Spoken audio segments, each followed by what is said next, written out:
Hi, I'm Jim. I'm Rinda. We are hard in this approach. We told you I had 2 PET scans scheduled this week. They did happen.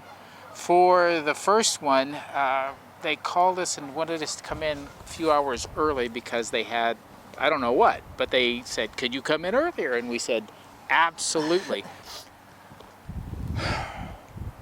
Not having had that last couple of hours to get emotionally in touch with what was going on that first day, when we got to the hospital, fortunately a little bit earlier, even though they called us in early, anxiety was pretty strong. And we have a video about that we're going to show you now. We started our day off with a good routine of exercise, and a little bit of anxiety was going on prior to that, and I was almost reluctant to go do it because of the way I was feeling. But you know, we've got to do this exercise to keep us balanced, but also physically. For me, I've got to have this foundation that is has my muscles and my stamina built up a lot. I'll handle the treatments that come a lot better if that's the case. But when they called, it's like a gut punch. You know, all of a sudden it's, okay, we thought we had a few hours to get ready, and now we have to hustle to get there. And we're actually sitting in the car waiting to go in right now. Yeah, so we got here early. We're in the parking garage. That's why it's kind of dark out there. Yeah, we got here early enough, and we felt like we needed to do this because anxiety is a big factor in all that's going on with this, and I think it's that way for everybody. We have confidence that prostate cancer is curable. Yeah, we have confidence that everything is going to work out eventually.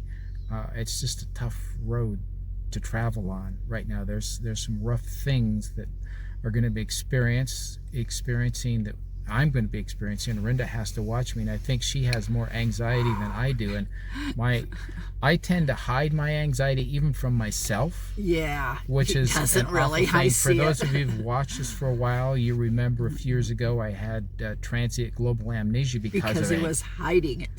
Yeah, I thought I got this, and then TGA episode, which boy, that took feet right out from under me. It really woke me up to the realities of anxiety. So I realize, I know it's there. I know I'm experiencing it.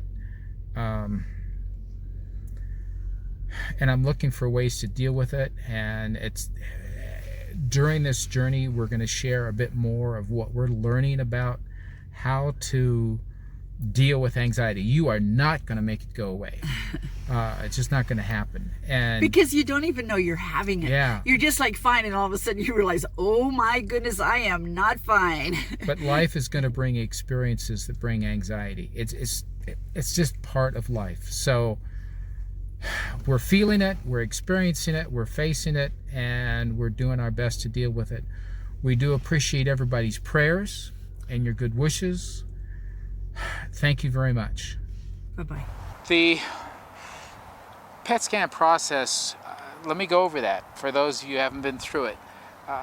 In this case, first thing was an IV that they had to put in so that they could inject the tracer dye that was going to be used. And for the first one, which is they call the FDG, and we can explain that to you if you really need it, look it up. It's a type of PET scan.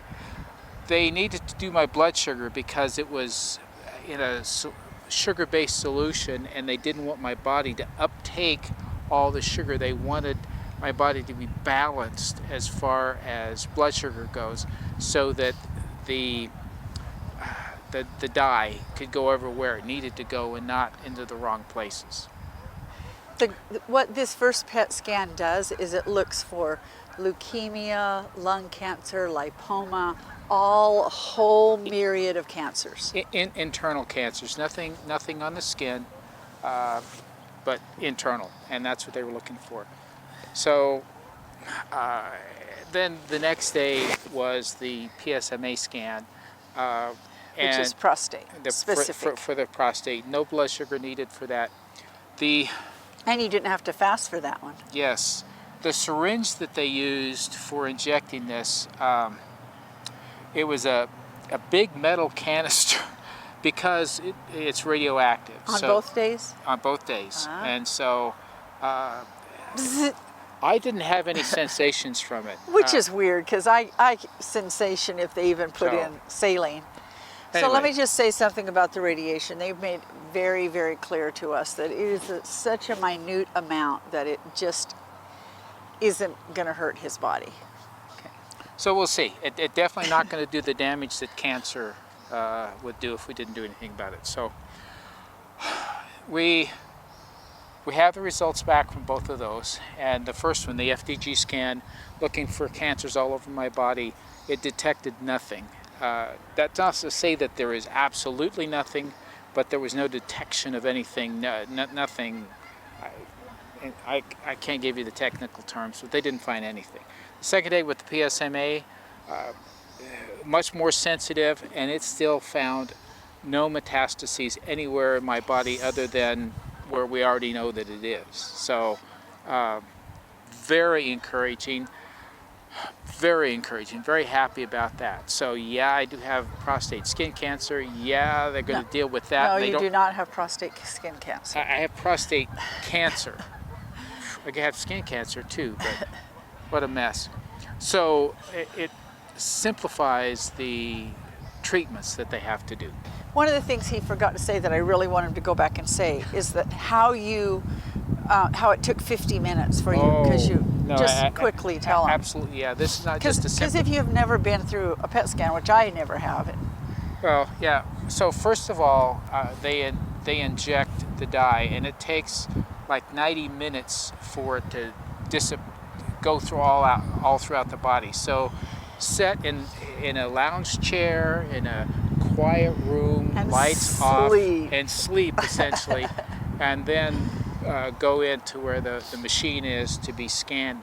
And first of all, they do a CT scan, which takes a little bit of time, and then for the PET scan for both of them, the table actually moves back and forth 5 times, and it's a very slow move. It goes to a position and it's there while scanning goes on for several minutes. Another position, scanning goes on for several minutes. So they did head to my thighs. So several stops along the way. It took a total of 50 minutes for the entire scan session to do. So, start to finish right around 2.5 hours from the time I walked in the door. a little bit longer because I was sitting out there waiting. I was sleeping, so it didn't seem that long. So what can I say? Okay, so let's go to Now, it. sleeping like they didn't put me asleep, I went to sleep. We thought that we were going to get to know the results 2 days before we did. The doctor had us come in there as soon as it was over, and we're like, well, how are you going to get the results? He has his ways. He hoped he would, but And he didn't have his way. Because apparently you have to take all those slices of the PET scan and put them together so they can all be read. And anyway, so he did as much as he could with us, and then he said, okay, so I'll have my resident call you tomorrow. And the resident looked at us and says, I'm busy till the afternoon. So we waited and waited and waited and waited. and evening came. And the night came, which was like, oh. And I sent him a little message on my chart, and the next morning, like at 7:30, the resident called us. Is it too early to call? Oh no, absolutely not. Anytime you want to give us news. And so that's when he gave us the news that there was no additional metastasis. The ducks are I was hoping they weren't attacking the us. ducks are getting a little frisky there. So now we are waiting for results from a genetic test.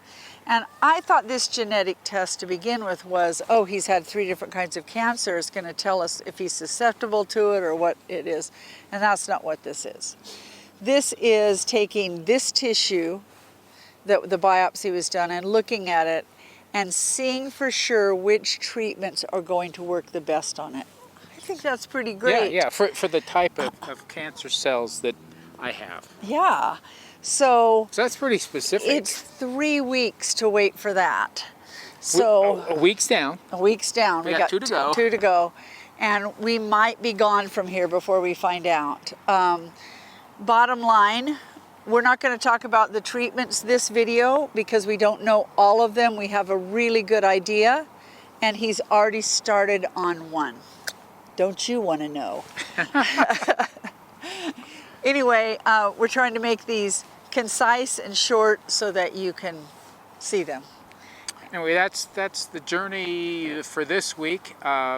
Monday, we go into the doctor, the dermatologist, and start looking at the skin cancer and see what's going to happen with that. That's another part of our journey, and we know nothing about what's going to happen Nope. there. Alrighty. Anyway, thanks for watching. Thanks, guys. Bye-bye. See you next time.